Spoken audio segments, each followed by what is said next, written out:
Praise the Lord, hallelujah. Okay, anyway ఈ దినముగా మొదటి మెసేజ్లో నిజమైన స్నేహితుల దినోత్సవంగా మరి పరిపూర్ణతగా దేవుడు మనతో మాట్లాడిండని మొదటి మెసేజ్ ద్వారా క్రీస్తు స్నేహము గొప్పది, ప్రాణం పెట్టేంత స్నేహము. ఆయన మాటలు వింటే నిజంగా ఆయన అనుసరిస్తే ఆయన సంగతులన్నీ మరి ఏ సంగతులు మనకి ఆజ్ఞాపిస్తుడో వాటిని అనుసరిస్తే నిజంగా మనము ఆయనకు స్నేహితులు అవుతాం. అప్పుడే హ్యాపీ ఫ్రెండ్షిప్ డే మన జీవితంలో జరుగుతుంది. హల్లెలూయా, ప్రైజ్ ది లార్డ్, హల్లెలూయా.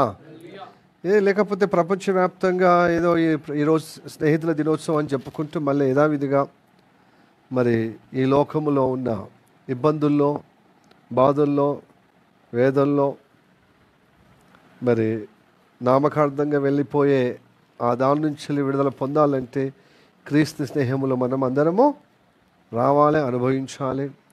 మన ఆపదలో ఆయన స్నేహతత్వము, ఆయన మన పట్ల ప్రేమించిన ఆ గొప్ప వాగ్దానము మనం అనుభవించుటకు, ఆ నిత్య జీవము, ఆ మంచుతనము, ఆ క్షేమకరమైన జీవితం మనము సాగుటకు దేవుడిచ్చిన గొప్ప ధన్యతను బట్టి, ఆ స్నేహాన్ని బట్టి మనం కృతజ్ఞత వారమై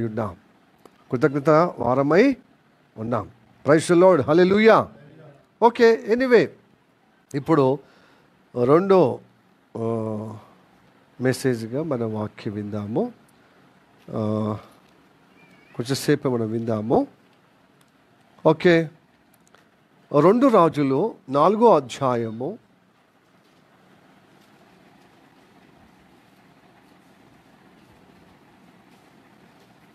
1వ వచనం.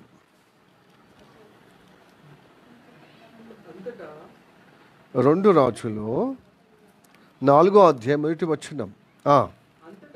అంతటా ప్రవక్తల శిష్యులలో ఒకని భార్య,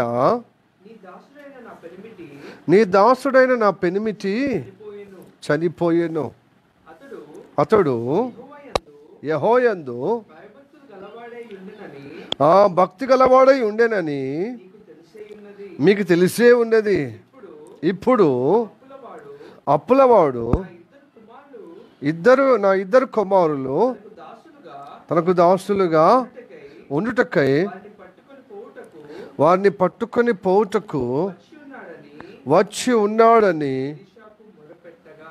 ఎలీషాకు మొరపెట్టగా. ఈ వాక్యం మన వినికిలో దేవుడు ఆశీర్వదించునుగాక. చిన్న ప్రార్థన చేద్దాం. సర్వశక్తిమంతుడా, నీకు వందనాలు, స్తోత్రము తండ్రి. ప్రభా, ఈ సమయంలో నీ పరిశుద్ధాత్మ చేత మమ్మల్ని నడిపించావు.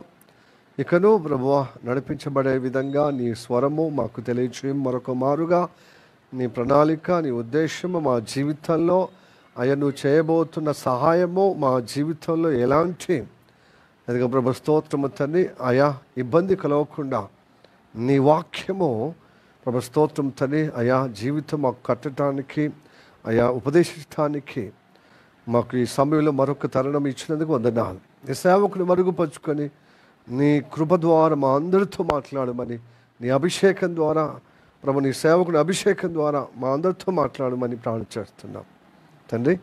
ప్రభు, మా జీవిత యాత్రలో ప్రభు ఏమాత్రము తండ్రి అయా ఇబ్బందులు, సంకటములు ప్రభు వాక్యానుగుణమైనటువంటి జీవితం కలుగుతున్నప్పుడు మా ఆత్మీయ క్షేమ అభివృద్ధి ఉంటుందయ్యా. అట్టి అనుగ్రహము కలిగే విధంగా నువ్వు మా జీవితంలో కావలసిన వర్తమానం అనుగ్రహిస్తావని నమ్ముచు నా ప్రభువైన యేసు నామములో అడిగి వేడుకుంటున్నాము తండ్రి, ఆమేన్. మంచి కూర్చుందాం.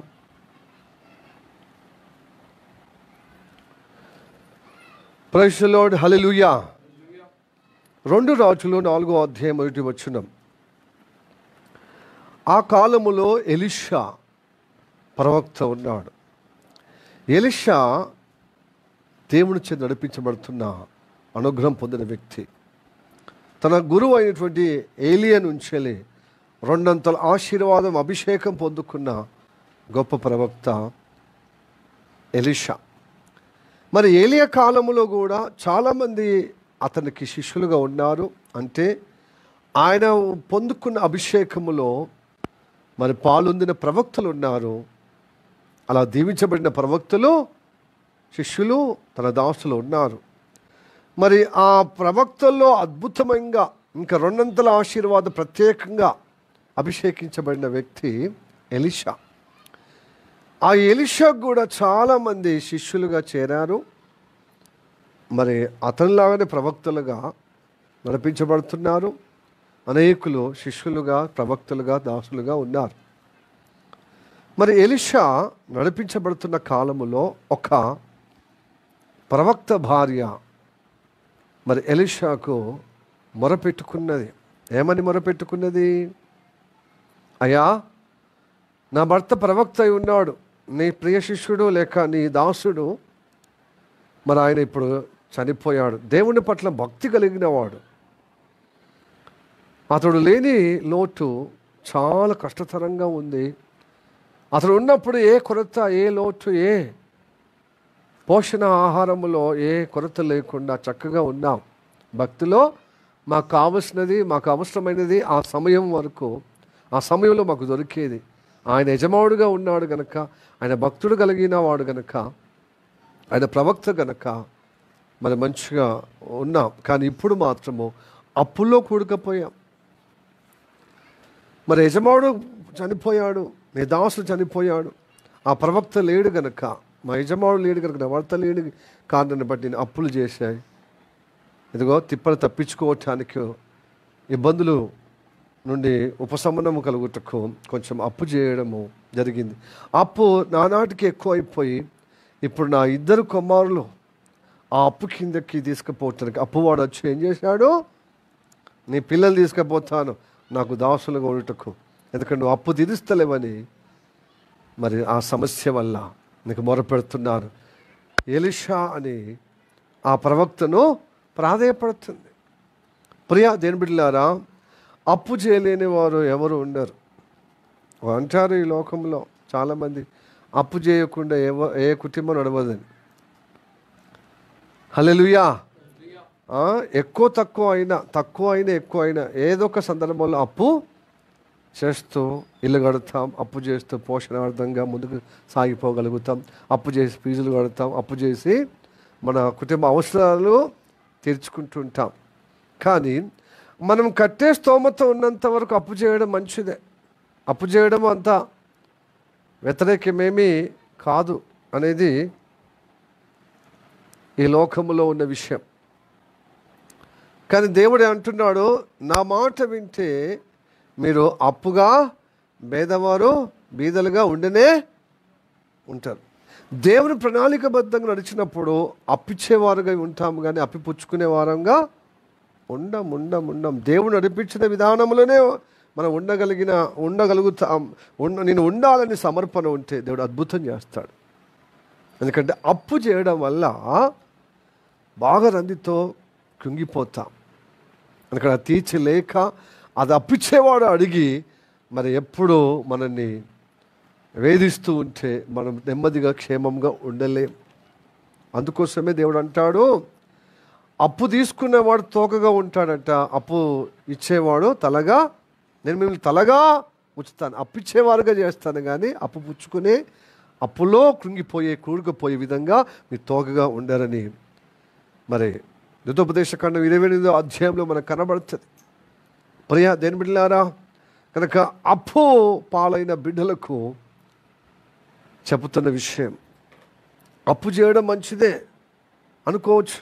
అప్పు ఎందుకంటే మరి ఏం చేయాలి? మరి అప్పు లేకపోతే మన కుటుంబం ముందుకు పోదు కదా. పిల్లలకు పోషణ అర్థము, ఫీజులు, మరి కుటుంబ అవసరతలు చేయటానికి, అంటే కనీస అవసరతలు తీర్చుకోవటానికి అప్పు చేయవలసిన పరిస్థితి కదా. అంటే మరి అప్పు చేస్తున్నా కానీ నీ రాబడి ఎంత, నీ కష్టం ఎంత, నువ్వు రాబడి ఉంటే అంతగా ఈ సులభతరంగా మరి తీర్చే విధంగా అప్పు చేస్తే నీకు ఏమంత అంత బాధ, అంత ఇబ్బంది, అంత వేదన ఉండదు. కానీ తీర్చలేనంతగా అప్పు చేస్తే మాత్రం చాలా కష్టతరం అండి. ఈ కుమార్తె అలాగ అయిపోయింది, ఈ ఇంటి యజమానురాలు. సో ఆ అప్పు ఎంత అయిందంటే 2 కుమారులను దాసులుగా తీసుకుపోయేంతగా అప్పు అయిందనమాట. ఆ అప్పులో వేదన చెంది ఎటు తోచక తన భర్త గురువు అయినటువంటి ఎలీషా ప్రవక్తల్లో గొప్ప ప్రవక్తగా ఉన్నటువంటి దేవుని చేత, దేవుని సంకల్పం చేత నడిపించబడుతున్న వ్యక్తికి మొరపెడితే ఆయన కూడా అన్నాడు, నా వల్ల నీకేమి సహాయమో, ఏం చేయాలనుకున్నావు? నా అప్పు తీర్చాలయ్యా, అప్పు తీర్చాలయ్యా. సరే, నీ కుటుంబంలో నీ ఇంట్లో ఏముంది అంటాడు. ఏముంది నీ ఇంట్లో ఏముంది అంటే, ఏమి లేదే, అంతా ఉన్నదంతా ఊడ్చిపెట్టినట్టుగా ఉన్నది. మంచిగా చూడు, మంచిగా ఆలోచించి ఏమున్నది అంటే, అయ్యా కుండలో నూనె ఉంది అయ్యా. కుండలో ఏముంది? నూనె. కుండలో నూనె ఉంది, అది సరిపోతుంది.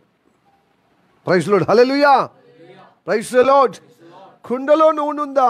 ఉంటే అది సరిపోతుంది. అది నీ జీవితంలో నీ అప్పు తీర్చే విధంగా అది సరిపోతుంది, అది ఉపయోగపడుతుంది నీకు అని చెప్పి ఆయన ఇంకా చెప్పబోతా ఉన్నాడనమాట ఇంకా విషయాలను. ప్రియా దేవుని బిడ్డలారా, కుండలో నూనె ఉన్నదని చెబితే ఉన్న మాట, దీనిలో పరమార్థం మనం తెలుసుకోవాల్సిన విషయం. ఉపమానంగా మన జీవితంలో ఈ విధంగా కూడా ఉండాలి. ఏ విధంగా? అప్పు చేసుకొని తిప్పలబడమనేది కాదు కానీ ఇలాంటి సమస్యలు అప్పుల్లో కూడుకుపోయినప్పుడు ఇంకా వేదన, బాధ, ఇంకా ఇతరులకు రుణస్తులుగా మనం ఉంటే మనకు ఒకటి ఉండాలి. ఏముండదు తెలుసా? నూనె ఉండాలి మన జీవితంలో. ఒక పాత్రలో, ఒక కుండలో నూనె. ఆ నూనె, ఆ కుండల నూనె యొక్క పరమార్థం ఏంటంటే, ఆ యొక్క పోలిక ఏంటిదంటే ప్రార్థన జీవితం. హల్లెలూయా, ప్రైజ్ ది లార్డ్. అభిషేకం కలిగిన జీవితము మన జీవితంలో ఇది ఉండాలండి. ఈయన ప్రవక్త గనక, ఈయన భక్తుడు గనక ఏది లేకున్నా మిగతా వాళ్ళతో భవనాలు, కార్లు, మేడల మిద్దెలు ఉండకపోవచ్చు, చాలా సమృద్ధిగా అతడికి సౌకర్యం ఉండకపోవచ్చు, ఏ రోజుకు ఆ రోజే ఆహారం ఉండవచ్చు, మట్ట పొట్ట అంటే వస్త్రధారణ కావచ్చు, తిండి విషయం కావచ్చు, కనీస అవసరతలు తీర్చే విధంగా ఉండవచ్చు ఈ ప్రవక్తకు ఆయన బ్రతుకున్న కాలంలో. కానీ బోర్డంత మాత్రం నూనె పెట్టుకున్నాడు. ఎందుకు నూనె పెట్టుకున్నాడు అంటే మనకు తెలియజేయటకు దేవుడు చెప్తున్న మాట తెలుసా? అభిషేకము కలిగిన భక్తి తన జీవితంలో ఉంది. హల్లెలూయా, ప్రవక్తకు భక్తి ఉంది కాబట్టి ఆ భక్తి కుటుంబ సభ్యులకు అందరికీ ప్రార్థన చేసేవాడనమాట. దేవుని వాక్యముతో నింపబడిన ఆ ప్రవక్త తన కుటుంబ సభ్యులకు వాక్యము తన భార్యలో, తన పిల్లల్లో సమృద్ధిగా అనుగ్రహింపబడ్డది. తన ద్వారా సమృద్ధిగా వారికి చెప్పబడ్డది ఆ ప్రవక్త ద్వారా.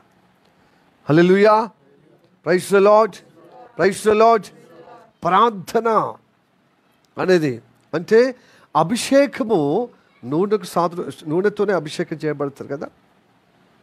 మొదటి సామ్యులకు రాసిన పత్రికలు గ్రంథములో, మొదటి సామ్యుల గ్రంథములో 16వ అధ్యాయం 13 ప్రవక్త అయినటువంటి సామ్యుయేలు, దీర్ఘదర్శి సామ్యుయేలు ఒక కొమ్ములో నూనె పోసి దేవుడు చెప్తున్నాడనమాట, యెషయా కుమారులో కనిష్ఠుడు, చివరివాడు దావీదుకు వెళ్ళి తన అన్నదమ్ముల మధ్యలో అతని మీద నీ కొమ్ములు నింపుకోపోతున్నటువంటి ఆ నూనె అతని శిరస్సు పైన అభిషేకించుము, నా రాజ్యానికి ఆయన రాజుగా అభిషేకిస్తున్నాను. హల్లెలూయా. నూనె అనేది అభిషేకం. నూనె అనే సూచన ఏంటి చెప్పండి? అభిషేకం. అభిషేకము టన్నులుగా ఆ కుండలో మాత్రం పెట్టి ఉన్నాడు. అది సరిపోతుంది. ఆ కుండలో నూనె తీరేంత వరకు నీకు గొప్పగా దేవుడు ఆశీర్వదించబోతున్నాడు. నేను చెప్పినట్టు చేయన్నాడు Elisha. Hallelujah, praise the Lord. ఈ కుండలో ఉన్న నూనె యొక్క సాదృశ్యంగా ఈ దినమున మనం మాట్లాడుతున్నాం. ఈ దినమున దేవుని వాక్యము, దేవుని మాటలు, స్వరం వింటున్న దేవుని బిడ్డలారా, మీ జీవితంలో, మీ కుటుంబంలో ఈ నూనె ఉందా? అభిషేకం ఉందా?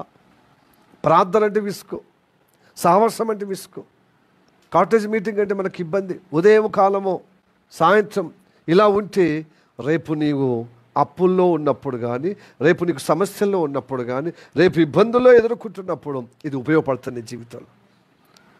హల్లెలూయా. అభిషేకం ఎప్పటికీ వృధా కాదు. దేవునికి స్తోత్రం. హల్లెలూయా. నేను చీకటి నుండి నీ జీవితాన్ని వెలుగులోనికి పిలిచిన వాని గుణాతిశయంలో కలిగే విధంగా రాజుల వంశంలో పెట్టాడు నిన్ను నన్ను. రాజరికము, రాజులుగా ఉన్నప్పుడు నీ మీద ఏం రావాలి చెప్పండి? అభిషేకము రావాలి. అభిషేకం అంటే భక్తిలో దేవుని ప్రణాళిక, దేవుని సంకల్పం నెరవేర్చే భక్తుడిగా నువ్వు రక్షింపబడ్డా. ఊరికి రక్షింపవల్లే నీకు ప్రాణము దారపోసింది తెలుసా? నువ్వు ప్రత్యేకంగా ఈ లోకంలో నువ్వు ఉండాలి, రాజరికంగా ఉండాలి, రాజుల సమూహంలో ఉండాలి. నువ్వు ఉండాలంటే నువ్వు అభిషేకించబడాలి. కాబట్టి ప్రార్థన అవసరం, సహవాసం అవసరం. హల్లెలూయా, ప్రైజ్ ది లార్డ్. నువ్వు దేవుని నామములో అలాగా నువ్వు అభిషేకము కలిగిన సహవాసం లేకపోతే నువ్వు రాజరికంగా, అధికారంగా, అధిపతిగా ఎలా నువ్వు జీవించగలుగుతావు ఈ లోకంలో? ప్రతి చిన్న విషయాలు భయపడుతూ బానిస అయిపోతావు. సమస్యలకు, ఇబ్బందులకు, నీ అవసరాలన్నీ ఎలా తీర్చాలో మొత్తం చేతులు వేడుకుంటావు. చేతులకు ఓకే చీటికి మాటికి చిన్న విషయాలు, పెద్ద విషయాలకు గాబరా అయిపోతావు, భయపడిపోతావు. ధైర్యంగా ఉండలేవు, ఒక అధికారిగా ఉండలేవు, ఒక రాజుగా ఉండలేవు. ఎందుకంటే నీలో అభిషేకం కలిగిన ప్రార్థన సహవాసం లేదు. ఇది మన జీవితంలో కావాలండి. అందుకోసమే మన ఆపదలో, సంపదలో, లేకపోతే ఆపదలో, ఇబ్బందుల్లో ఈ అభిషేకం ఉపయోగపడుతుంది. నువ్వు కిందికి కుంగిపోతున్న పరిస్థితిలో అది లేవనెత్తుతుంది ఈ అభిషేకం. చూడు, ఈ కుండలో నూనె లేకపోతే ఎలీషా ఏం చేసేవాడు? ఇంకో ప్రత్యామ్నాయం చూస్తే చెప్పేవాడు. కానీ ఆ కుండలో ఉన్నటువంటి ఆ నూనెను బట్టి ఆ అభిషక్తుడైన ఎవరు ఎలీషా చెప్పినట్టుగా చేస్తే ఆమె నిజంగా ఆమె ఇంట్లో ఉన్న దాంట్లో తీర్చగొట్టింది అప్పును, ఆ రుణమును తిరగొట్టింది. Hallelujah, praise the Lord, praise the Lord. ఒకవేళ అప్పు తీర్చే విధంగా ఉండదనుకో, ఎలీషానే డబ్బు ఇచ్చిన అనుకో, మళ్ళీ ఇంకా మిగతా భవిష్యత్తులో ఇంకా ఆమె సంరక్షణ ఇంకా అప్పు చేయవలసిందే విధంగా. ఎంత డబ్బు ఎంత సరిపోతుందండి? 1,00,000 సరిపోతుందా? 1,00,00,000 సరిపోతుందా? సంయోచితమైన మనకు సహాయం కావాలి. కానీ ఒక మహానుభావులు, అనుభవం కలిగిన వాళ్ళు, మహానుభావులు, పండితులు, గొప్ప వాళ్ళు ఏమన్నారంటే సముద్రాన్ని నింపొచ్చు కానీ సంసారాన్ని నింపరాదట. ఏది కొన్నా ఇంకోటి కొరతనే ఉంటుంది. అవునా కాదా? ప్రతిదీ మనం కొంటాం కనీస అవసరతల. ఆయన ఇంకోటి, అరే ఇది కొనలేదు, అరే నేను మర్చిపోయాను. ఇన్ని కొన్నా కూడా ఇంకేదో ఒకటి తక్కువ పడుతుంది, కొదవ పడుతుంది. ఇది కొంటే బాగుంటుంది, అరే ఇది మిస్ అయిపోయింది, మళ్ళీ పక్క వాళ్ళ ఇంటికి పోయి ఆ వస్తువు తీసుకురపో, తర్వాత ఆ వదనమ్మకు, ఆ ఆంటీకి, ఆ అంకులకు మళ్ళీ మనం ఇద్దాం, వాడుకొని ఇద్దాం. ఊకేది మనం తీసుకుపోయినాం అనుకో, ఊకే ఇక మీరు కొనారా, ఇక ఊకే పట్టుకొని పోతున్నారు వస్తువు. దానికన్నా మనం ఏం చేస్తాం? కొంటాం. మళ్ళీ ఏదో ఒక ధాన్యమో లేకపోతే ఏదో ఒకటి వంట సామాగ్రి మనకు తక్కువ పడితే ఆ వదనమ్మ దగ్గర పోయి ఒక పప్పు పట్టుకురా. కుటుంబంలో ఎన్ని కొన్నా ఇంకోటి ఏదో ఒకటి సరుకు తక్కువ పడుతూనే ఉంటుంది. Hallelujah, praise the lord. కేవలం మనం ముఖ్యమైన వస్తువులు కొంటాం. ఏం కావాలి చెప్పండి? కాలక్షేపం కోసం ఒక టీవీ, ఆహార విషయాలు నిల్వ చేసుకుంటే ఒక ఫ్రిడ్జి, తర్వాత బట్టలు మనం రకరకాల బట్టలు ధరించుకొని మనం విడిచేసిన బట్టలు మళ్ళీ శుభ్రపరచుకోవటానికి ఊకే ఉతుక్కోవడం మనకు టైం లేనందున బిజీ షెడ్యూల్గా, పనికి చదువుకు బిజీ షెడ్యూల్గా ఉన్న మనకు ఒక వాషింగ్ మిషన్. ఇంకా చెప్పండి, ఊకే వేడి నీళ్ళు అయితే గ్యాస్ కూడా ఖరాబ్ అయిపోతుంది, అంటే తొందరగా అయిపోతుంది గ్యాస్ అని చెప్పి ఏం చేస్తాం? ఒక గ్రీజరు. ఇవి ముఖ్యం. లేకపోతే మనకు చాలా బయటికి పోయే ఎంతో ఎండనగా, వాననగా, చలనగా, చెమటతో మనము చాలా జిడ్డుగా వచ్చి ఇంట్లో కొంచెం విశ్రాంతి, కొంచెం క్షేమం కోసం అని ఒక ఏసీయో, ఒక ఫ్యాన్లో, కూలరో ఇవి ముఖ్యమని అనుకుంటాం. ఇవి సరిపోతాయండి? ఇవి అయితే మొత్తం అయినట్ట? నువ్వు సోఫా కొన్నా, ఫర్నిచర్ కొన్నా, మొదలైనటువంటి వస్తువులు, ముఖ్యమైన వస్తువులు కొన్నా ఇంకా కొదవ అవుతూనే ఉంటుంది. Hallelujah, praise the Lord. Praise the Lord. కాబట్టి సమయోచితంగా మనకు దేవుడు సహాయము మనకు అనుగ్రహించాలన్నా నూనె లాంటి జీవితము మన జీవితంలో ఉండాలి, మన కుటుంబంలో ఉండాలి. అంటే సహవాసం, ప్రార్థన సహవాసం. నేను అనుకుంటాను ఈయన ప్రవక్త గనక, ఎలీషా శిష్యులు ఒక శిష్యుడు గనక, భక్తి కలిగిన వాడు గనక, భక్తి కలిగిన వారు ఒకటే చేయగలుగుతారు. ఏంటి తెలుసా? సహవాసం, దేవునితో సహవాసం, దేవునితో అభిషేకం పొందిన ప్రార్థన జీవితం ఉంటే అయ్యా ఏది లేకున్నా సమయోచితంగా దేవుడు సహాయం చేస్తాడు.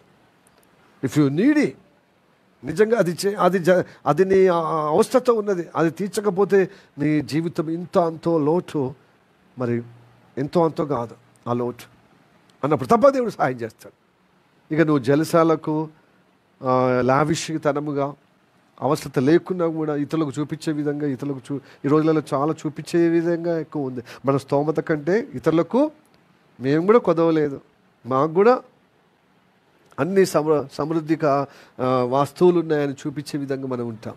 మన ఆదాయం చూసుకోము, మన రాబడి చూసుకోము, అవతల వ్యక్తి రాబడి ఎంత ఉన్నది, వాళ్ళ యొక్క జీవన విధాన శైలి ఎంత ఉన్నది, వాళ్ళ అవసరత ఉన్నదా కాదా. వాళ్ళ అవసరత నిమిత్తం తీసుకుంటే మనకు ఎదుటిని చూసి మనం ఎందుకు తొడగోసుకోవాలి, మెడగోసుకోవాలని ఉండదు మనకు. వాళ్ళ ఇంట్లో ఉన్నప్పుడు మన ఇంట్లో కూడా ఉండాలని పోటీతత్వంగా ఇతరులు చూపించే విధంగా, అది అవసరత ఉన్నా లేకున్నా మన వస్తువులు కొని ఏమైపోతున్నా అప్పుల్లో కుప్పలైపోతున్నా, కుప్పగా చేసుకుంటున్నాం, రాశిగా చేసుకుంటున్నాం. కానీ ప్రార్థన జీవితము, ఆత్మీయ జీవితం ఉంటే మాత్రము సమయోచితంగా మీ అవస్థలో అక్కర్లో దేవుడు సహాయం చేస్తాడండి. హల్లెలూయా, ప్రైజ్ ది లార్డ్. కాబట్టి ప్రార్థన జీవితం సహవాసం ఉంటే మీలో ఏముంటుంది? రాజుగా అభిషేకింపబడే ఆ అనుగ్రహం, ఆశీర్వాదం నీ జీవితం కలుగుతుంది. అధికారిగా ఉంటాం, రాజుగా ఉంటాం, దర్జాగా ఉంటాం. ఈ ఆశీర్వాదం, ఈ అనుగ్రహం కావాలి. హల్లెలూయా. అందుకోసమే నేను ఇతరులతో పోటీ పడను, నాకు అవసరత ఉంటేనే ఉంటా. ఇప్పుడు నెమ్మది కలిగి ఉన్నా. ఇప్పుడు నా తోటి వాళ్ళు ఎన్ని అప్పులతో ఉన్నారండి చెప్పరాదు. మళ్ళీ వాళ్ళకి కార్లు ఉంటాయి, వాళ్ళకు 2 వీలర్ ఒకటి కాదు 2, 3 ఉంటాయి. అవసరారా బాయ్? నువ్వు చేసే సేవ పరిచర్య ఏంది, నీ జీవన ఆధారం ఏంది, నీకు రాబడి ఏంది, ఇవి చూసుకోని అక్కర్లేదు. ఎవరికి చూపించుకోవటానికి? మళ్ళీ పొద్దుగాలు ఎత్తే బాధలు ఇవే, ఏమైనా ఆర్థిక ఇబ్బందులే చెప్తూ ఉంటారు. నీ స్తోమత ప్రకారం నడవలేవా? ఇతరులకు చూపించుకోవడం వల్ల, ఆ ఘనత వల్ల నీకేమొస్తుంది? నువ్వు అప్పుల్లో కూడకపోతలేవా? వేదన పడతలేవా? అది ఈఎంఐ కట్టకపోతే కారు గుంజకపోరా? దాన్ని మెయింటైన్ చేయడానికి కనీసం ఒక 15,000 20,000 అవుతుంది కదా. 10,000 అట్లీస్ట్ వస్తుంది ఒక కారు మెయింటైన్ చేయాలంటే. నీకు నీడి ఉంటే ఓకే, నాకు నీడి ఉన్నది. నేను వరంగల్, జగిత్యాల ఇత్యాదులు ప్రాంతాలు, ఇప్పుడు మంచిర్యాల కూడా పోయే విధానం ఉంది. ఈ ట్రాన్స్పోర్ట్ కొంచెం ఇబ్బందిని బట్టి కూడా సంకుచితం అవుతున్నా. నిజంగా నేను పోవాలనుకుంటే అక్కడ ప్రార్థన కూడా జరుగుతుంది, స్టార్ట్ అవుతుంది అక్కడ తలుసుకోవాలి. ఈ వీటికే నాకు ఇబ్బంది అయినప్పుడు సరే, ఆ దేవుడు నిజంగా నీకు అవసరం ఉండే దేవుడు బలవంతంగా నీకు ఆ పరిస్థితి వస్తుంది అనమాట. దేవుడే కొనిపిస్తాడు. దేవుడు కొనిపించేది, దేవుడు ఇచ్చేది మనకు సులభతరం ఉంటుంది. అదే మనము కొంటే కష్టతరం ఉంటుంది, చాలా ఇబ్బంది పడతాం, దాన్ని తీర్చలేక, దాన్ని మెయింటైన్ చేయలేక ఇబ్బంది పడిపోతాం. నేను ఉదాహరణ చెప్తున్నా, అలాగ అనేక అవసరతలు. హల్లెలూయా. ప్రియ దిర్బులేరా, ఈరోజు మనము వినాలి. ఎవరికో చూపించుకోవడం మనకి ఎందుకండి? మళ్ళీ దేవుడికి ఇచ్చే సమయంలో మొండి చూపు చూస్తాం, లోబిల్ అవుతాం. మన వస్త్రాలు, మన వస్త్రము, మన మెయింటెనెన్స్, మనము బిర్యానీ, దీనిలో ఏమి కాంప్రమైజ్గా మంచిగా అందమైన బట్టలు, స్తోమతకు మించిన 1000 బట్టలు. నేను కొనద్దంటలేను, నీ స్తోమత ప్రకారం నీకు వెసులుబాటు ప్రకారంగా, నీ అవసరత నిమిత్తం, నీ రాబడికి, నీ బడ్జెట్కు తగిన విధంగా, నీ స్తోమతకు తగిన విధంగా. కళ్ళు పోయే కాటకం ఎందుకు పెట్టుకోవాలి? ఎందుకు తిప్పలు పడాలి? ఎందుకు బాధపడాలి? ఎందుకు కృంగిపోయి వేదనతో అలమటించాలి? అప్పుల్లో ఎవరు తీరుస్తారండి? నువ్వు లోపలికి పోతే ఎందుకు లాభిస్తున్నాం? ఎందుకు దుర్భార ఖర్చు? కొంతమంది ప్రయాణాలు చేస్తూ ఉంటారనమాట. నేను చెప్తున్నాను, ఇన్ని ప్రయాణం చేస్తా కదా, ఒక్క నాడు కూడా నేను హోటల్లో వెళ్ళి తిని ఎరగనండి. నాకు చాలా ఆకలి అవుతుంది.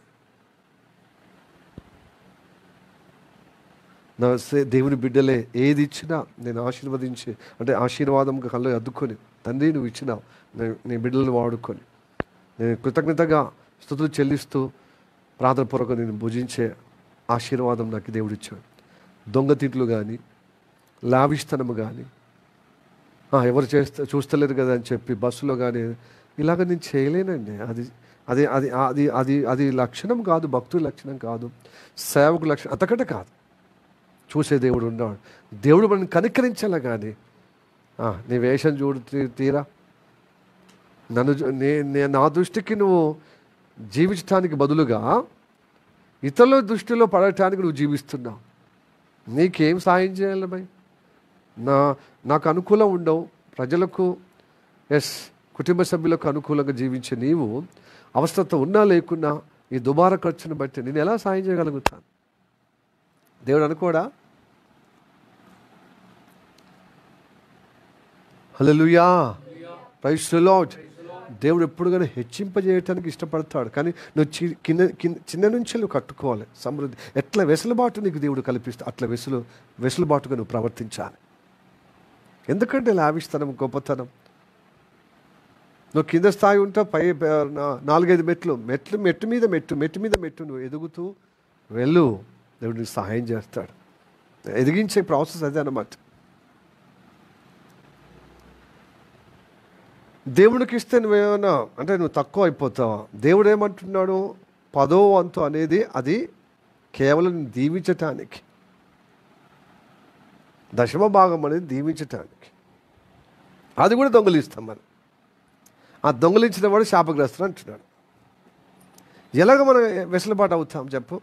అది ఇవ్వటానికే మస్తు ఇబ్బంది పడతాం. దేవుని కార్యాలకు, దేవుని యొక్క విషయాలకు మనము సమృద్ధిగా ఇచ్చే విధంగా ఉండాలి. మన యొక్క వస్తువులు, మన యొక్క వస్త్రాలు, మన యొక్క సౌకర్యము ఆచితూచి వ్యవహరించాలి. కానీ మనం ఏం చేస్తాం? అంత అపోజిట్. దేవునికి ఇచ్చే విషయంలో ఆచితూచి వ్యవహరిస్తాం. అప్పుడు మనం ఇస్తే మరి ఆయనకుంటుంది, మనం మనుషులకు ఇచ్చినట్టుగా ఇస్తున్నాం, విశ్వాసంగా ఇవ్వట్లేదు. దేవునికి ఇచ్చే విషయంలో ఆచితూచి వ్యవహరిస్తాము. మనకేమో సమృద్ధి, మన సుఖభోగాల కోసం. ఆ దేవుడు చూస్తలేడండి. ఇక అప్పులు కాకపోతే ఎందుకు తిప్పల, ఇక అప్పుల్లో గుడికపోయి ఇక తిప్పలు ఎందుకు తక్కువ అయితే చెప్పండి? ఎందుకు తిప్పలు పడలేవు? లేని పరిస్థితి వస్తుంది చెప్పండి ఇలాగ చేస్తే. ప్రియా దేవులారా, కొంతమంది యథార్థ పౌరులు ఇతరులకు సహాయం చేసి అప్పులు ఇవ్వాలవుతారు. అది కూడా నీ స్తోమతకు తగినట్టుగా సహాయం చేయ. అప్పు నిన్ను వేధిస్తుందండి, బాధిస్తుందండి. నీ ఇంట్లో నువ్వు పలానా ఇల్లు గల్ల వ్యక్తి అని నువ్వు నలుగురి నుంచి అప్పు చేసి ఇంటికాడికి వచ్చి నువ్వు వేధిస్తే నువ్వు ఇంటికి వస్తావా? నెమ్మదిగా ఉండేటట్లుగా వస్తావా? రాలేవు, తప్పించుకుంటావు. ఇంట్లో ఉండి కూడా లేడన్నట్టుగా ఎంతమంది చెప్పుకుంటలేరు, చెప్పిస్తలేవు నువ్వు కుటుంబ సభ్యులతో, భార్యతో, పిల్లలతో. ఇంట్లో ఉన్నా కూడా లేడు, మా డాడీ లేడు, మా నాన్న లేడు, మా ఆయన లేడండి. చూడు ఎన్ని అబద్ధాలు. అంటే క్రమం పోతుంది. ఒక్కసారి 2 సార్లు అంటే అది వేరే సంగతి. అట్లనే అయిపోతుంది. ఈ ఎదుటి వ్యక్తి రేపు నిజంగా నీకు ఆపద వచ్చినా, నిజంగా లేకున్నా కూడా అసలు ఇంట్లో ఉండే నువ్వు లేడని చెప్తున్నారు. వాళ్ళకే మీ పద్ధతి అలాంటిది. అలాంటి తీర్చలేని వాళ్ళు ఎందుకు మీరు అప్పులు చేయడం, ఇబ్బందులు తీసుకొచ్చుకోవడం అని వాళ్ళు అప్పించడం 2-3 సార్లు ప్రేమగా మాట్లాడిన తర్వాత దుర్భాషలే కదా. దుర్భాషలో మాట్లాడతారండి. నేను చాలాసార్లు విన్నాను. నీ భార్యలు పంపించు, నీ బిడ్డలు పంపించు. ఎంత అవమానము, ఎంత దూషణకరము. ఇప్పుడు ఈ ప్రవక్త భార్య కూడా భర్త చనిపోవట్లో అప్పు చేసి ఏం చేసింది, తిప్పల పడిపోయి తన ఇద్దరు కుమారులను చూసి ధైర్యంగా ఉండాల్సిన విధానం ఆ కుమారులు కూడా తీసుకుపోతున్నారు. అప్పిచ్చేవాడు, దాసులుగా పని చేయించుకుంటా, నువ్వు తీర్చలేవు. అప్పుడు అంటానమాట, మొరపెడితే నేను ఏం చేయదలుచుకున్నా, నా అప్పులో నేను భరించలేకపోతున్నా, మరి నీ సేవకుడు, మరి నీ దాసుడే కదా, మరి ఆయన పోయిన కాంచెలు నేను అప్పుల్లో ఇబ్బంది అయిపోయాను అంటే సహాయం చేయాలా, అవును సహాయం కావాలయ్యా అంటే, నీ ఇంట్లో ఏముందంటే కుండలో నూనె ఉంది, ఆ నూనె ఆమెను కాపాడిందండి. నీ భక్తి నిన్ను కాపాడుతుందండి. ప్రైజ్ ది లార్డ్, హల్లెలూయా. నీ భక్తి నిన్ను కాపాడుతుంది. ప్రియ దేవుని పిల్లరా, బాధల్లో ఉన్నావా, ఇబ్బందుల్లో ఉన్నావు, అప్పుల్లో ఉన్నావు, సమస్యలో ఉన్నావు, నీ భక్తి నీకు నెమ్మదిస్తుంది. నీ భక్తి నీకు నెమ్మదిస్తుంది. కేవలము నెమ్మది అంటే దేవుడే గొప్పగా సహాయం చేయడమే కాకుండా, ఎస్పెషల్గా సాధారణంగా అందరికీ సహాయం చేసే దేవుడు ఉన్నాడు, కానీ ఎస్పెషల్గా విధవరాళ్లకు, తల్లి లేని వారికి మాత్రం గ్యారంటీగా వారికి సహాయం చేస్తాడు. నో డౌట్, నో ఎస్టేట్ అంటే సంకుచితం లేకుండా తప్పక, without doubt God going to help them. Widows and orphans, అక్కడ దేవుని వాగ్దానం ఉంది.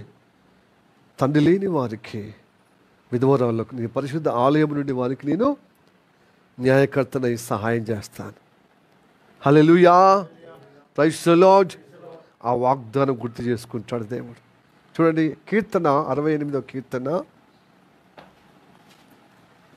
5వ వచనం.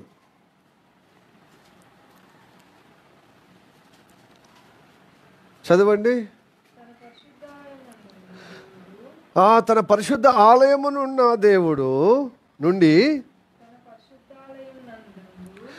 తన పరిశుద్ధ ఆలయమునందుండు దేవుడు తండ్రి లేని వారికి తండ్రియు, విధవరాళ్లకు న్యాయకర్తనై న్యాయకర్తనై ఉన్నాడు. హల్లెలూయా, న్యాయం చేసేవాడుగా ఉన్నాడు. గొప్ప దేవుడు అండి బైబిల్ దేవుడు, గొప్ప దేవుడు, జీవగల దేవుడు, సృష్టికర్తన దేవుడు, గొప్ప దేవుడు. విధవరాలకు సహాయం చేస్తాడు.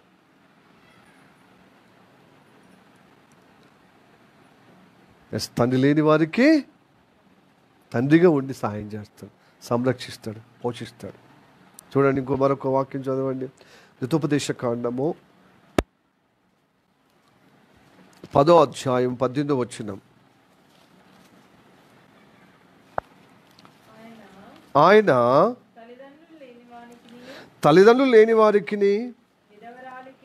విధవరాలికి న్యాయం తీర్చి, పరదేశి అందు దయ ఉంచి అన్న వస్త్రములను అనుగ్రహించువాడు. హల్లెలూయా, హల్లెలూయా, ప్రైజ్ ది లార్డ్. అంత గొప్ప దేవుడు. తల్లిదండ్రులు లేని వారిని, విధవరాలను, తండ్రి లేని వారికి సహాయం చేసే దేవుడు, అన్నపానములు ఇచ్చేవాడు, వారి ఆపదలో ఆదుకునే దేవుడు. ఏంటని చెప్పమంటే చాలా ఉన్నాయి అలా.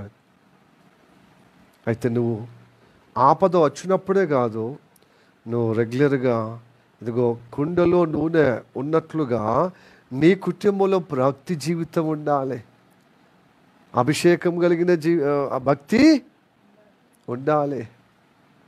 దేవుడు నిన్ను రాజుగా నియమించారు కాబట్టి దిగజారే విధంగా నువ్వు చేసుకో. నీ జీవితం భక్తి చేయు, రాజుగా నిలబెడతాడు.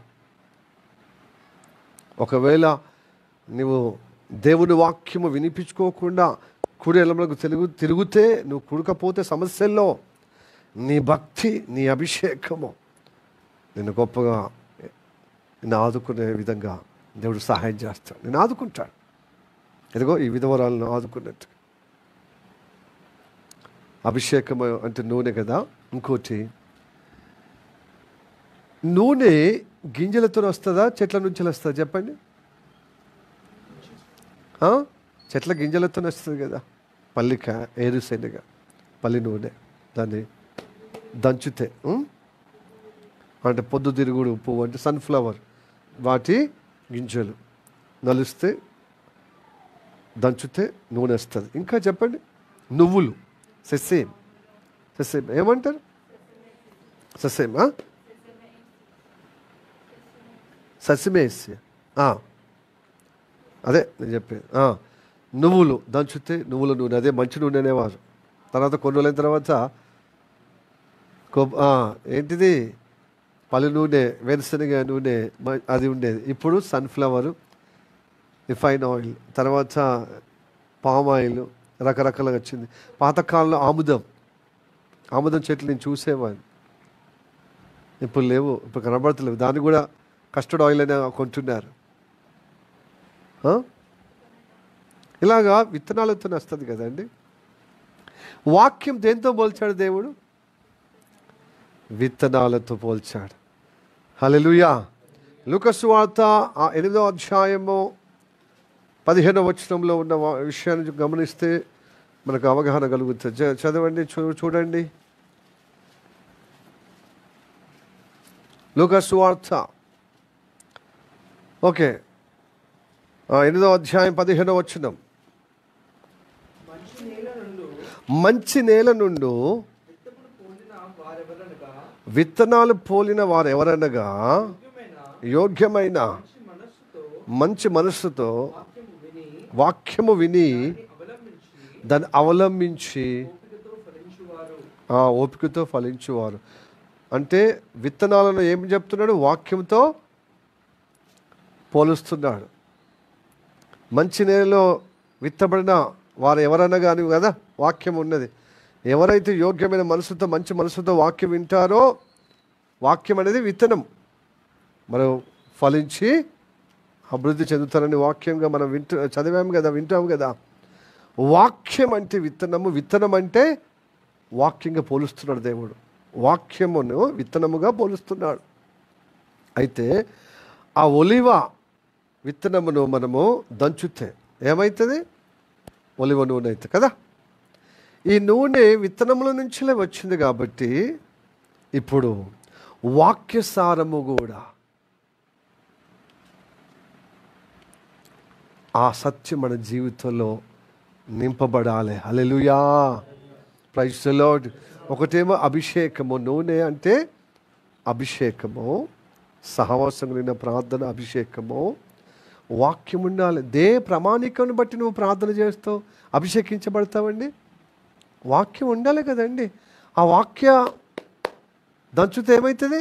వాక్య సారం ఏంటి చెప్పండి? సత్యము కదా. వాక్య సారమే సత్యం, వాక్యమే సత్యం. మరి ఇప్పటిదాకా విత్తనమే వాక్యము, వాక్యమే సత్యం. ఈ విత్తనము దంచుతే దాని విత్తనం సారం ఏంటి చెప్పండి? నూనె. వాక్య సారం ఏంటి చెప్పండి? సత్యం. హల్లెలూయా. యోహాను సువార్త 17వ అధ్యాయం 17వ వచనం, నీ వాక్యమే సత్యం అని ఉంటుంది అక్కడ. చదవండి, యోహాను సువార్త 17:17లో, సత్యమందు వాళ్ళని ప్రతిష్ఠ చేయము, నీ వాక్యమే సత్యము. సత్యవాక్యమును సరళరీతిగా ఉపదేశింపబడాలండి. రక్షణ పొందిన ప్రతి ఒక్కరూ సత్యం అనే అనుభవంలోనికి రావాలి. అస్తలే దేవుని నమ్మినందుకంటే మన అవసరతలు తీర్చబడాలి అంతే. బాధ వస్తే దేవుని మాట వినాలి, దేవుని మొరపెట్టాలి. అందుకోసమే బాధ వచ్చింది కాబట్టి మా ఇంట్లో అంటే కరీంనగర్లో ఒక యవన బిడ్డ అన్యురాలే, బట్ చర్చికి పోయి ఈ విధంగా ఒకసారి అన్నది అనమాట, పాస్టర్నే ఏందమ్మా, ఇదిగో బాధ వస్తేనే కదా మోకరించాలి, బాధ వస్తేనే ఉపవాసం చేయాలి కదా, బాధ వస్తేనే ప్రార్థనకు రావాలి కదా, బాధ వస్తేనే చర్చికి పోవాలి కదా. ఎవరు చెప్పినారు? మా ఫ్రెండ్ చెప్పింది. బాధ వస్తేనే చర్చికి పోవాలట, బాధ వస్తేనే ప్రార్థన చేయాలట. అంటే అది అంత సంపూర్ణమైన సత్యం కాదు, సగం సత్యమే. బాధ వస్తున్నప్పుడే ఎక్కువ భక్తి చేస్తాం, కానీ బాధ వచ్చినప్పుడే భక్తి చేస్తామంటే దేవుడు ఒకసారి రెండుసార్లు చూస్తాడు. ఈ స్వార్థమైన భక్తి దేవుడు రెండోసారి మూడోసారి విని మూడోసారి వినడు, ఇక నాలుగోసారి వినడు, 2-3 సార్లు వింటాడు. ఆపద వచ్చినప్పుడే భక్తి చేస్తున్నాడు. భక్తి ఎప్పటికీ ఉండాలి. రక్షణ పొందిందే భక్తిలో, అభిషేకములో, వాక్యసారమైన సత్యములో ఎదగుటకు దేవుడు నిన్ను కటాక్షించాడు కదా, నేను ఏర్పరచుకోడు కదా, నేను రక్షించాడు కదా. ఆపద వచ్చినప్పుడు ఉపవాసం చేయాలా, ఆపద వచ్చినప్పుడు చర్చికి పోవాలా, ఆపద వచ్చినప్పుడే ప్రార్థన కూర్చోవాలా, అంటే గృహ కూడికలు రావాలి. అట్లా కొంతమంది ఉన్నారు వరంగల్ సంఘంలో. ఆపద వచ్చినప్పుడే ఇక్కడ కూడా మీరు లేరా, మనం లేవా? వాళ్ళు అనుకుంటారు వరంగల్ మేము ఉన్నాం పాస్టర్ అంటే. చాలామంది ఎక్కువ ఉన్నారు అట్లనే. ఎంత చెప్పినా ఆపద వచ్చినప్పుడు, మనకు పోలీస్ స్టేషన్ పాలైనప్పుడు ఆపద వచ్చింది కదా, ఈ సమస్య నుంచి విడుదల పొందాలని ఉపవాసం చేయాలి, చర్చికి పోవాలి. కోర్టు పాలైనప్పుడు కోర్టుకు రాస్తారు కదా, కోర్టుల చుట్టూ తిరుగుతూ భయభ్రాంతులుగా ఏం తీర్పు వస్తుంది ఏమొస్తుంది అని చెప్పి ఏం చేయడు, అప్పుడే ప్రార్థనలకు రావడం, పొద్దున రావడం, సాయంత్రం రావడం, ఇక అంతే. ఇక దాని నుంచి అయ్యో దేవుడు కనికరించి నా బిడ్డలే కదా అని చెప్పి విడుదల ఇస్తే తప్పించుకోపోయినా తాబేలు బోరలాగా ఏమైపోతాం, దేవుడి సన్నిధి నుంచి తప్పించబడతాం. నక్కబావను తాబేలు విషయం తెలుసా కథ? తెలియదా? ఒక నదిలో నడుస్తుందన్నమాట నక్క. అంటే ఒక అడవిలో నడుస్తున్నప్పుడు నక్కబావ ఇది మెల్లగా వస్తుంది కదా తాబేలు, దానికి కట్టబడ్డది. అబ్బా ఈ అరణ్యంలో ఎడారిలో నాకు ఆహారం దొరికిందని సంబరపడి ఏం చేసింది, ఇది ఒక లటుక్కున పోయి దాన్ని పట్టుకుంది. అదేం చేస్తుంది తాబేలు, భయానికి దాని తల దాని యొక్క 4 కాళ్ళు లోపల తీసుకునేది, పైకి మొత్తం డిబ్బ ఉంది, ఆ డిబ్బను ఊరికి కంగుతా ఉంది. ఎటు కంకినా అది దక్కుతుంది. అప్పుడు నక్కబావ నువ్వు ఎన్ని వేషాలు వేసి నన్ను తిందామన్నా సాధ్యం కాదు, నేను దిబ్బ రొట్టెలాగా ఉన్నా, అంటే రొట్టెలా కనబడతా కానీ నేను దంగను, నీకు ఆహారంగా దొరికినా కదా, నీకు ఒక ప్లాన్ ఇస్తాను. నక్కబావ నీళ్ళల్లో ఎక్కడ దగ్గర ఉన్నటువంటి నది ఉంది, ఇది నది కోసమే ప్రయాణం చేస్తుంది అనమాట. ఎంత ఉపాయం చూడ, ఉపాయము కలిగి ఉండడం గొప్ప విషయమైన సంతోషం. అంటే కొంతమంది అపాయములు ఉపాయం గుర్తుకు రావు, మంచిగా సమాధానం ఉన్నప్పుడు, క్షేమం ఉన్నప్పుడు ఉపాయాలు వస్తాయి, కానీ ఆపదలో సంయోచితమైన ఉపాయం రావడం గొప్ప విషయం. అది దేవుని బిడ్డలకు దేవుడు నేర్పిస్తాడు, దేవునితో సావాసం ఉన్న వారికి నేర్పిస్తాడండి. పౌలు భక్తులు అంటాడు, ఆపదలో ఉన్నప్పుడు ఉపాయము లేని వారం కాం అంటాడు. కనుక మనం దేవుని బిడ్డలము అపాయములు ఏం చేయాలి, ఉపాయాలు కలిగి తప్పించబడాలి ఆ అపాయం నుంచి. ఈ తాబేలు ఏమంటుంది, నువ్వు ఎంత తెరేసి మరి అంటే కింద మీద నువ్వు ఎట్లా చేసినా ఈ దిబ్బను నువ్వు కొరుగుదామని ప్రయత్నం చేసినా సమయం వృధా అవుతుంది, నీకే ఆయాసం, నీకే పళ్ళు పోతాయి. నేను తినాలని నీకు ఉబలాటం ఉంటే ఒక దగ్గరలో నది దగ్గర తీసుకపో, అమ్మ బాబు నీ వేషాలు నా దగ్గర ఉడుకుతాయా, నువ్వు మోసగతి మెల్లగా నీళ్ళల్లో జారుకుందామనే, కావాలంటే నన్ను మంచిగా నానే విధంగా ఒక కింద అడుగున పెట్టి దానిపైన కాలు పెట్టు, ఎట్లో మంచి నాంత కదా, అప్పుడు నువ్వు మంచిగా తినచ్చు అన్నప్పుడు దీనికి నిజమే కాబోలు అనుకుంటుంది అన్నమాట. దాన్ని నమ్మే ఇచ్చే విధంగా, సరే నేను తీసుకుపోతానంటే నువ్వు తప్పించుకుంటా అంటావు, కావాలంటే నువ్వు ఇంకా అడుగున పెట్టి నన్ను నా పైన కాలు పెట్టు, గట్టిగా తొక్కి పట్టు, అప్పుడు తప్పించుకోజాలను కదా. అప్పుడు నోటితో నేను మంచిగా నాంతాను, నోటితో కలుసుకొని తినచ్చు మంచిగా నీ మనస్ఫూర్తిగా. కానీ ఈ ఎర ఇది తినుమని నిండారుగా ఇలా చెప్తుందండి. దానికి కామన్ సెన్స్ లేదు. ఎందుకంటే నక్క కాబట్టి ఆకలితో ఉన్నది కాబట్టి దానికి తెలివి తక్కువ ఏం చేసింది, ఇది చెప్పినట్టుగా చేసింది. నది దగ్గర తీసుకుపోయింది. ఒకసారి పళ్ళతో ఖర్చుకొని నీళ్ళలో నానబెడితే ఇట్లా అయితే అంత నానను, కావాలంటే నువ్వు నీళ్ళ అడుగునే తీసుకపోయి నా మీద అడుగు పెట్టు గట్టిగా చూడు అంటే అడుగు పెట్టి దాని అడుగున వేసి నీళ్ళు అడుగున పెట్టి కాళ్ళ దాని మీద పెట్టింది గట్టిగా.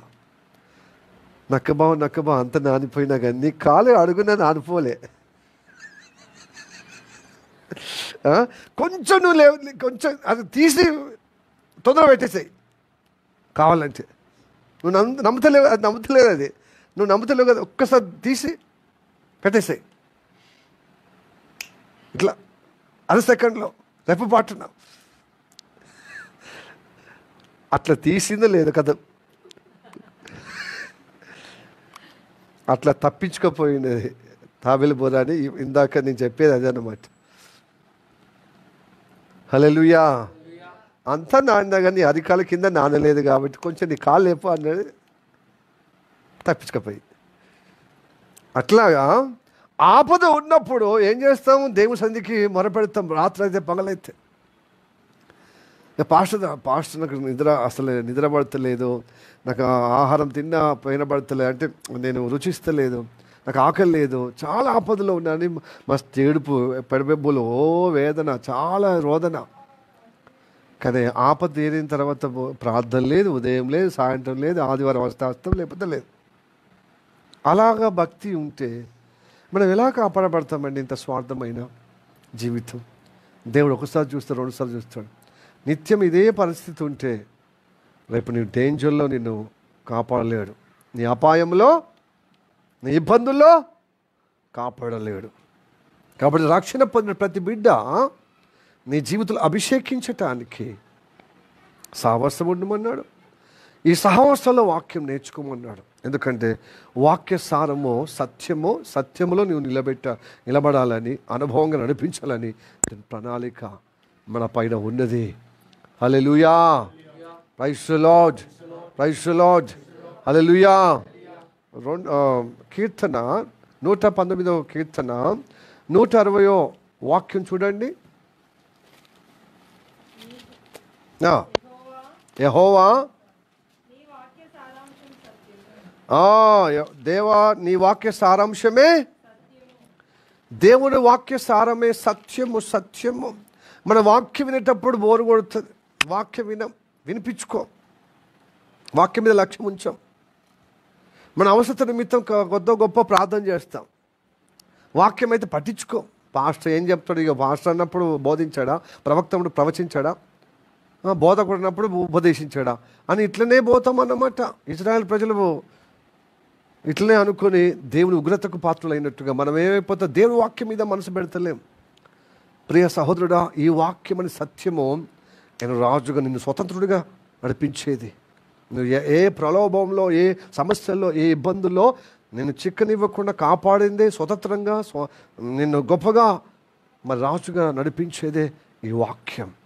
టీవీగా, దర్జాగా,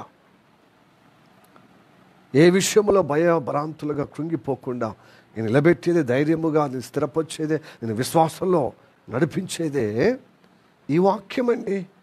ఈ వాక్యం అనే సత్యము అనే అనుభవంలోనికి రావటానికి దేవుడు అందరి పట్ల కోరుతున్నాడు.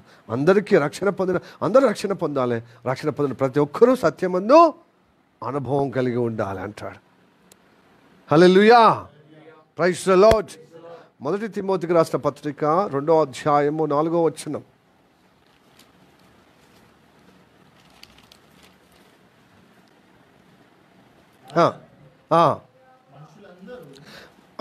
మళ్ళీ చదువు. ఆయన మనుషులందరూ రక్షణ పొంది సత్యము గూర్చిన అనుభవ జ్ఞానము గలవారై ఉండవలనని ఇచ్ఛయించుచున్నాడు. అంటే ఆయన ఇష్టపడుచున్నాడు. దేవుడు అంట మనుషులందరూ రక్షణ పొందాలంట.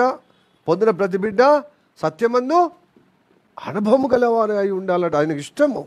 అలా అనుభవం ఉండాలి. సత్యమనే అనుభవం లేకుండా విన్ని నువ్వు అనుభవించకపోతే నువ్వు ఈ ఇబ్బందుల్లో నువ్వు విడుదల పొందలేవు, సమస్యల్లో నువ్వు కాపాడబడలేవు. కాబట్టి ఈ ప్రవక్త కనుక తన భర్త నేర్పించిన ఏంటిది? అభిషేకం ఉంది, వాక్యసారమైన అనుభవం ఉంది. అది సరిపోతుంది. నేను చెప్పినట్టు చెయ్యి. కుండలో నూనె ఉంది కదా, చుట్టుపక్కల తెలిసిన వాళ్ళకందరి దగ్గరికి ఒక ఎరువు అడగండి. ఏంటిది? అరువు అడగండి. ఏమని? ఖాళీ పాత్రలన్నీ తీసుకురమ్మని చెప్పండి. నీ 2 పిల్లలు ఉన్నారు కదా, పంపించి ఖాళీ పాత్రలు అన్నీ తీసుకొస్తున్నారు, ఇంట్లో పెడుతున్నారు. లైన్గా పెట్టిన తర్వాత బేడం వేసి తలిపేసి ఆ కుండలో ఉన్న నూనె పాత్రలు నింపమన్నాడు. పాత్రలు అయిపోదాకా, కుండ నూనె అయిపోదాకా కాదు సుమా, కుండలో నూనె అయిపోదాకా కాదు, కుండలో నూనె ఊరుతూ ఉంది, ఊట వస్తూ ఉంది. అభిషేకం, ఆ వాక్య సత్యమో అనుభవమో వారి జీవితంలో పుష్కలంగా దేవుడు ప్రవక్త ద్వారా, భక్తుడైన ఆ శిష్యుడు ద్వారా ఈ కుటుంబానికి దేవుడు అనుగ్రహించిన ఆ గొప్ప కుండలో నూనె యొక్క అనుభవం ఉంది చూడు.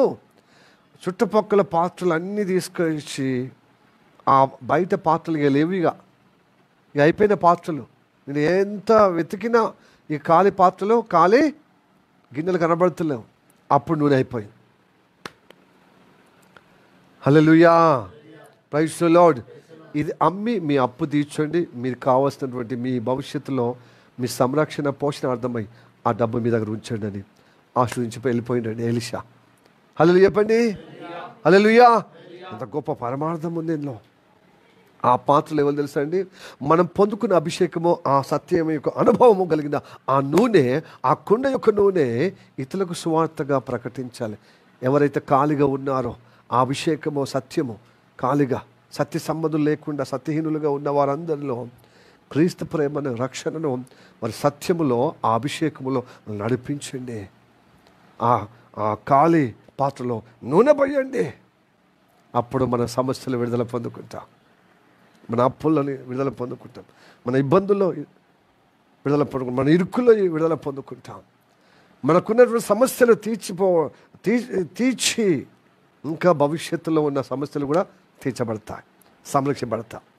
మన రుణము తొలగిపోతుంది. మన భవిష్యత్తులో మనకున్నటువంటి ఇబ్బందులు, అప్పులు కూడా తీరిపోయేంతగా ఆశీర్వాదం, అలాంటి సౌలతి, అలాంటి భాగ్యం మనం పొందుకుంటాం. హల్లెలూయా చెప్పండి. హల్లెలూయా, ప్రైజ్ ది లార్డ్. కానీ లోకములు రీతిగా కష్టపడుతూనే, రాత్రి పగలు కష్టపడుతూనే కుటుంబము అప్పులు పోతాయని ప్రార్థన సహవాసం లేకుండా రోజంతా కష్టపడండి. దేవుని ఆశీర్వాదం వల్ల ఐశ్వర్యం వస్తుంది తప్ప, దైవ ఆశీర్వాదం వల్లనే మీకు మీ సమస్యలు పోతాయి తప్ప, ఒక సమస్య తీర్చడానికి ఒక సమస్య ఏం చేయాలి, ఇంకో సమస్య తయారు చేస్తారు. నాకు తెలిసిన వ్యక్తి ఉన్నాడు, మన సహవాసంలో రక్షణ పొంది ఉద్యోగం అయ్యాడు. ఇప్పుడు తలకు మించిన అప్పులు ఉన్నాయి. గొప్ప ఉద్యోగం, ఇంజనీరింగ్ ఉద్యోగం, గవర్నమెంట్, పేరు గొప్ప, ఊరి దిబ్బ.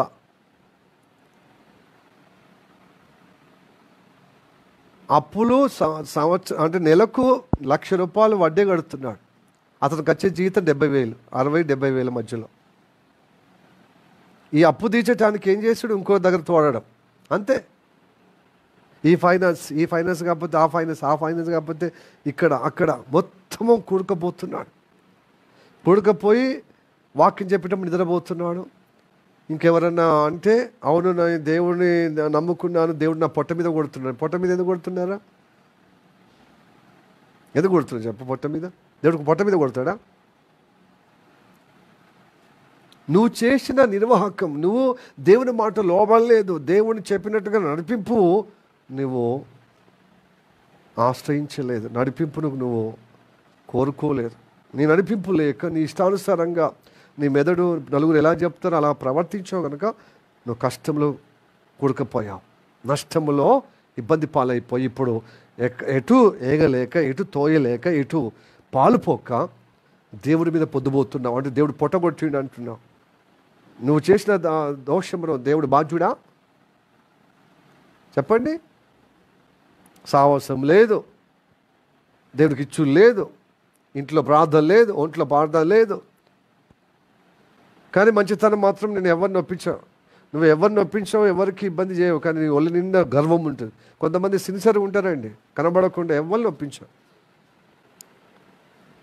ఇతరులు కొంచెం బలహీనతలు కొంతమంది ఉంటారు కదా, కోపం అప్పుడప్పుడు వెంటనే కోపపడే విధానం.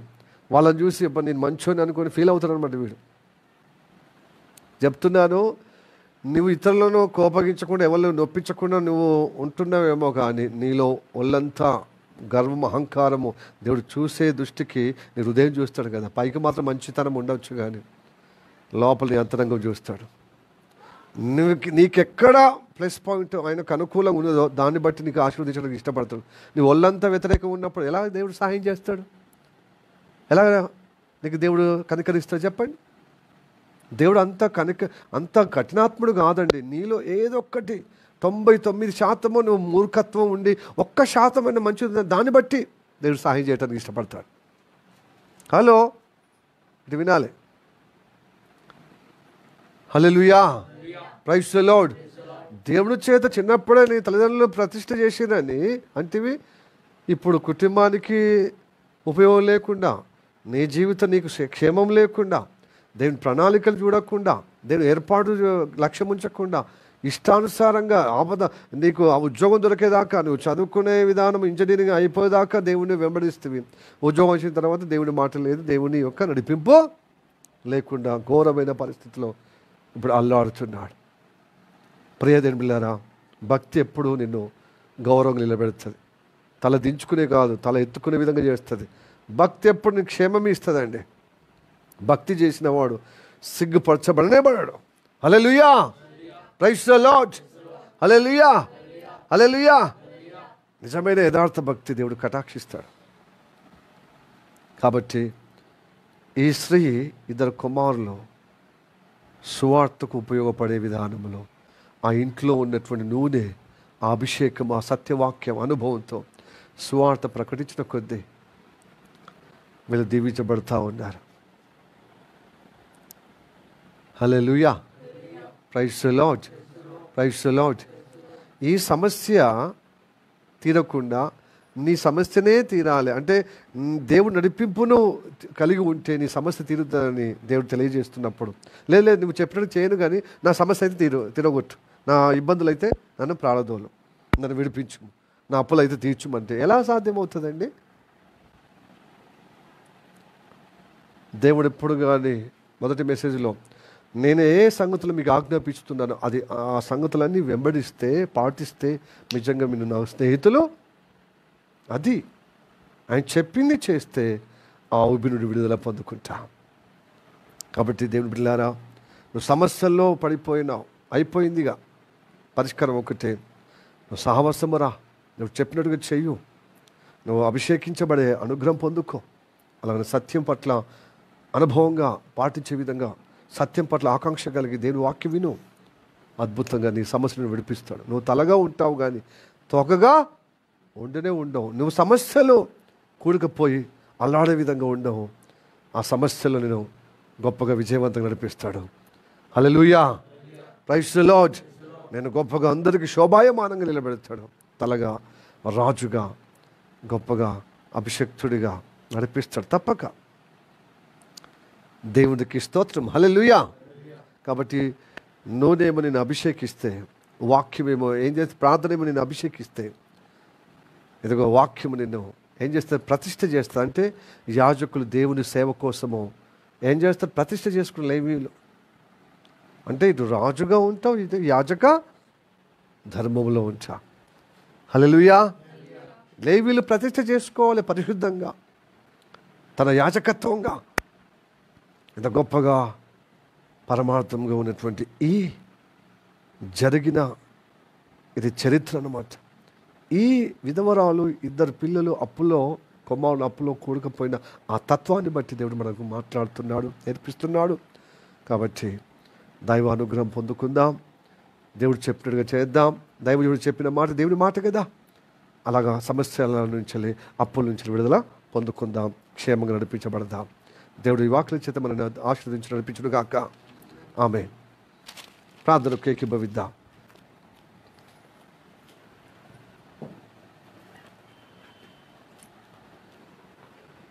Praise the Lord. Hallelujah, hallelujah, hallelujah.